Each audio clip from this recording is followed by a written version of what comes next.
Bab 322. Poligami.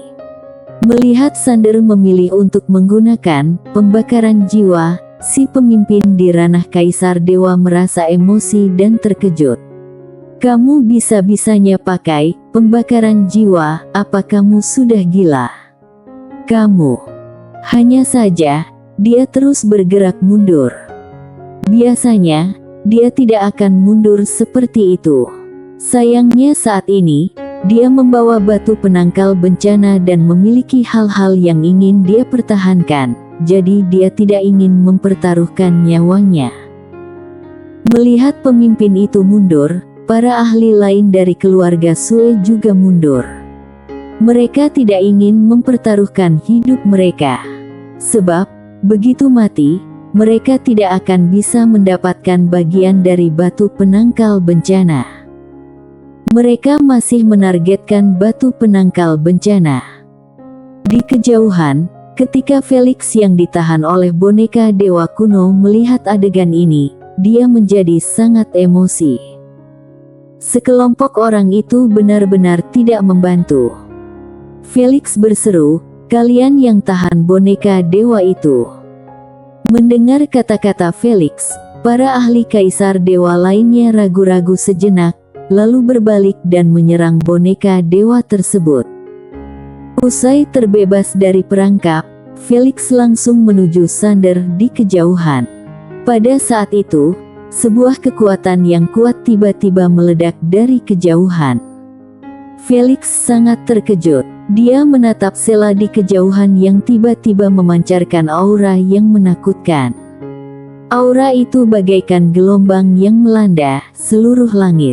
Langit bintang tidak tahan lagi sehingga langsung mulai hancur, lalu mulai lenyap. Kaisar Agung. Melihat adegan ini, Felix yang menjadi pemimpin mengubah ekspresinya menjadi sangat suram. Dia ingin bertindak, tetapi pada saat itu, wanita berpakaian putih berhenti.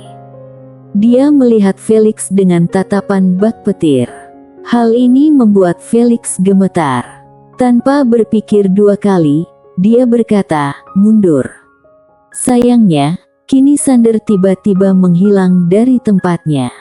Di kejauhan, seorang ahli Kaisar Dewa yang sedang berhadapan dengan boneka dewa itu, wajahnya tiba-tiba berubah drastis.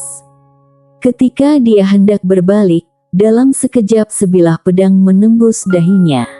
Serak. Darah segar keluar dari dahinya. Di belakang Kaisar Dewa itu, ada seorang pria. Itu Sander. Sander membuka tangannya. Cincin penyimpanan Kaisar Dewa ini jatuh ke tangannya, dengan batu penangkal bencana di dalamnya. Ketika Felix dan para ahli lainnya melihat Kaisar Dewa itu terbunuh, mereka menjadi sangat marah. Hanya saja, mereka tidak berani tinggal lebih lama. Mereka semua mundur dan segera menghilang. Sander juga tidak mengejar mereka. Kini, dia juga merasa sangat lelah. Tubuhnya sudah hampir hancur. Jiwanya juga sangat lemah. Dia benar-benar kelelahan. Sander merangkak perlahan. Pada saat itu, dia hanya ingin istirahat sebentar. Dia sudah lama tidak pernah bertempur seperti ini. Namun, saat berbaring, dia tiba-tiba merasakan angin yang harum. Kemudian, dia dipeluk dengan erat. Itu Sela. Sela memeluk Sander. Tatapan matanya penuh dengan kelembutan dan kekhawatiran. Dia berucap dengan lembut, "Istirahatlah dengan baik." Sander tersenyum, lalu kedua matanya perlahan-lahan terpejam. Kaisar Dewa di sini sangat sulit dikalahkan. Terlalu melelahkan. Tentu saja, dia juga mendapat banyak keuntungan. Sebab, sekarang dia merasa bahwa dirinya akan segera mencapai tingkat berikutnya. Sela memeluk Sander. Saat melihat pria itu, dia tanpa sadar tersenyum penuh kasih. Di sampingnya, wanita berpakaian putih yang melihat adegan ini menghela napas. Dia tahu, Muridnya ini mungkin akan dihabisi oleh anak muda itu. Ketika seorang wanita jatuh cinta pada seorang pria, mereka hanya akan menderita. Setelah waktu yang lama, ketika jiwanya sedikit pulih, Sander bangkit dengan cepat. Dia melihat Sela di depannya dan berkata dengan gembira, "Kaisar Agung." Sela menjawab sambil tersenyum, "Ya." Sander berkata dengan serius, "Hebat." Sela mengedipkan mata. "Sekarang, kamu pasti tidak bisa menang." Sander sedikit terkejut, kemudian tertawa terbahak-bahak. Sela melihat ke arah Sander. Wajahnya penuh dengan kebahagiaan dan cinta di matanya. Di sisi lain, wanita berpakaian putih melihat adegan tersebut. Dia memutuskan untuk membantu gadis itu. Dia memandang Sander sambil bertanya, "Tuan Sander, bagaimana menurutmu tentang Sela?" Sander terdiam. Dia melihat wanita berpakaian putih itu dan menjawab, "Tentu saja dia sangat baik." Wanita berpakaian putih itu berujar seraya tersenyum, "Tuan Sander, aku tidak akan berbicara secara samar-samar. Kamu adalah orang yang cerdas. Dengan kebijaksanaan yang kamu miliki, kamu pasti bisa melihat perasaan Sela terhadapmu, bukan?" Mendengar kata-kata wanita berpakaian putih itu, Sela yang berada di sampingnya tiba-tiba merasa malu. Wajahnya langsung menjadi merah padam. Sander melirik Sela, kemudian mengangguk. "Aku tentu saja menyadarinya. Dia tidak bodoh. Bagaimana mungkin dia tidak menyadari perasaan Sela terhadapnya?" Mendengar kata-kata Sander, Sela memandangnya dengan penuh rasa malu dan cinta. Wanita berpakaian putih itu melanjutkan, "Kalau begitu, kenapa kalian berdua tidak menikah hari ini?" Sander tidak pernah menyangka bahwa wanita berpakaian putih itu akan mengatakan hal seperti itu. Dia pun terdiam di tempat. Di sisi lain, Sela menunduk tidak setuju, tetapi dia juga tidak menentang. Tampaknya dia membiarkan gurunya yang memutuskan. Sander hanya diam. Melihat ekspresi Sander, wanita berpakaian putih itu agak mengernyit dengan khawatir. Sela yang melihat adegan itu, juga menyadarinya. Dia melihat Sander dan tubuhnya mulai gemetar. Sander berjalan ke arah Sela. Dia melihat gadis itu dan berkata dengan lembut, "Sela, aku bukan orang bodoh. Sejak kita bertemu, aku sudah tahu perasaanmu terhadapku dan aku cukup senang. Tapi, aku juga tidak bisa membohongimu. Namaku Sander Ye, aku berasal dari alam semesta Guanxuan di luar sana. Aku sudah menikah." "Sudah menikah?" Mendengar kata-kata Sander, wajah Sela langsung pucat. Di sisi lain, wanita berpakaian putih itu menghela napas. Sander melihat Sela, lalu berkata dengan lembut, "Maafkan aku." Dia kemudian berbalik dan pergi. Sela tiba-tiba berkata, "Tunggu sebentar." Sander berhenti. Dia berbalik untuk melihat Sela. Wanita itu melangkah ke depannya dan menatapnya. "Karena kamu sudah menikah, kenapa kamu masih menggangguku?" Sander tampak menggeleng. "Aku tidak melakukannya." Sela menatap tajam Sander. "Kalau kamu tidak menyukaiku, kenapa kamu membelaku? Kenapa kamu menantang keluarga Sue dan keluarga Nangong demiku? Kenapa kamu mencoba kawin lari bersamaku? Kenapa kamu bersedia hampir kehilangan nyawa hanya untuk melindungiku?" Sander terdiam. Sela tiba-tiba marah. Jawab.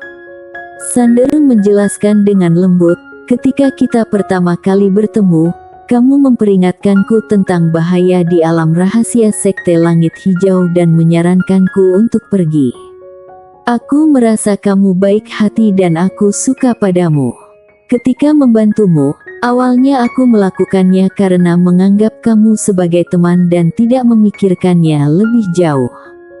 Kemudian, aku tidak menyadari bahwa kamu mulai memiliki perasaan padaku. Sela pun tertawa getir. Itu salahku. Sander tampak menggeleng. Nona Sela, kamu sangat cantik, lembut, dan tulus padaku. Aku juga senang. Sela tiba-tiba meraih tangan Sander dan menghentikan kata-katanya. Dia dengan gemetar berkata, "Kalau begitu, tinggallah di sini bersamaku, ya." Sander menggeleng. Sela langsung emosi. Dia mengepalkan tangan kanannya dan ingin menyerang Sander dengan tinju, tetapi ketika dia bertatapan dengan Sander, dia menahan tinjunya. Melihat Sander yang sekarang hanya tersisa sebagai jiwa yang lemah, hatinya tiba-tiba luluh. Dia tidak bisa melanjutkan pukulan itu. Hanya saja, saat dia memikirkan bagaimana Sander begitu tegas menolaknya, dia merasa sedih. Air mata mulai mengalir dari matanya. Dia berbalik dan berucap dengan gemetar, "Pergilah. Aku tidak ingin melihatmu lagi." Sander menghela napas dengan berat. "Sela, jaga dirimu baik-baik. Kalau ada kesempatan, aku akan datang melihatmu lagi." Sela tiba-tiba berbalik. Dia menatap Sander dengan marah. "Untuk apa? Apakah kamu ingin poligami?" Sander segera menggeleng dan menjelaskan, "Tidak, meskipun Tuan Pagoda sering menyuruhku begitu, aku tidak berani memikirkan hal itu." Tuan Pagoda terdiam. Sela menatap tajam Sander. Dia mengepalkan kedua tangannya dan berucap dengan emosi, "Kalau kamu tidak segera pergi, aku akan benar-benar memukulmu." Melihat Sela dalam kemarahan, Sander juga tidak berani tinggal lebih lama. Dia segera berbalik dan pergi. Melihat Sander melarikan diri dengan canggung, Sela tiba-tiba tertawa, tetapi kemudian air mata mulai mengalir lagi. Dia merasa lebih kesepian daripada sebelumnya. Di sampingnya, wanita berpakaian putih itu menghela napas. Dia mendekati Sela dan berkata, "Hei, ada pepatah yang mengatakan bahwa untuk menjadi manusia yang unggul, kita harus menghilangkan cinta pertama." Pria ini mungkin terlihat sopan, tapi dia sebenarnya seorang pria yang tidak baik. Dia agak ragu-ragu dalam urusan cinta dan mungkin akan menyakiti hati lebih banyak wanita di masa depan. Sela sedikit menundukkan kepala. Air matanya mengalir diam-diam. Aku ingin marah padanya, tapi tidak bisa. Bahkan, aku merasa perlu membela dirinya. Dia tidak menyembunyikan fakta bahwa dia sudah menikah. Dia jujur denganku. Aku benar-benar berpikir dia adalah orang yang baik. Kemudian, dia mentertawakan diri sendiri. Dulu, aku tidak percaya bahwa mencintai seseorang adalah hal yang rendah. Sekarang aku mengerti, itu bahkan lebih dari itu. Wanita berpakaian putih menarik napas dalam-dalam. Ketika seorang wanita jatuh cinta, itu seperti bencana, tetapi jika dia bertemu dengan pria yang tidak baik, itu adalah bencana yang lebih besar. Sela tiba-tiba berkata, "Guru, aku ingin tinggal di sini dan berkultivasi dengan baik."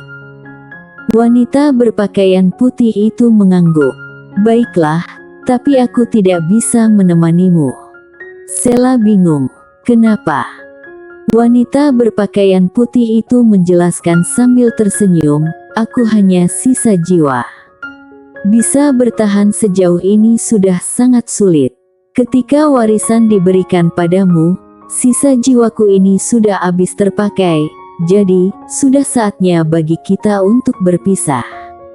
Seharusnya, ini adalah perpisahan yang abadi." Air mata mengalir lagi dari mata Sela. Kehilangan dua orang yang sangat dekat sekaligus membuatnya sangat lemah, meski dia sangat tegar. Wanita berpakaian putih itu dengan lembut menyeka air mata di wajah Sheila dan berkata pelan, "Kalau kamu bisa membangun kembali sekte Lautan Bintang, itu akan baik, tapi kalau tidak, itu juga tidak masalah." Sejarah panjang dan berliku, kebangkitan dan kejatuhan sekte adalah hal yang wajar. Sheila meraih wanita berpakaian putih itu erat dan menangis tanpa suara. Wanita berpakaian putih itu lagi-lagi berkata, "Kamu terlalu lembut dan baik hati, sekarang kamu juga terkena racun cinta. Ini bukanlah hal yang baik, aduh, ingatlah, kamu mungkin menyukainya, tapi itu tidak berarti dia harus menyukaimu. Jangan biarkan cinta berubah menjadi kebencian. Jangan biarkan itu merusak dirimu. Anak ini, dia sebenarnya mungkin juga memiliki perasaan padamu." Sebelum dia bisa melanjutkan, jiwa itu seakan menjadi asap tipis dan hilang begitu saja di antara langit dan bumi. Hilang begitu saja. Melihat adegan ini, Sheila terpaku di tempat.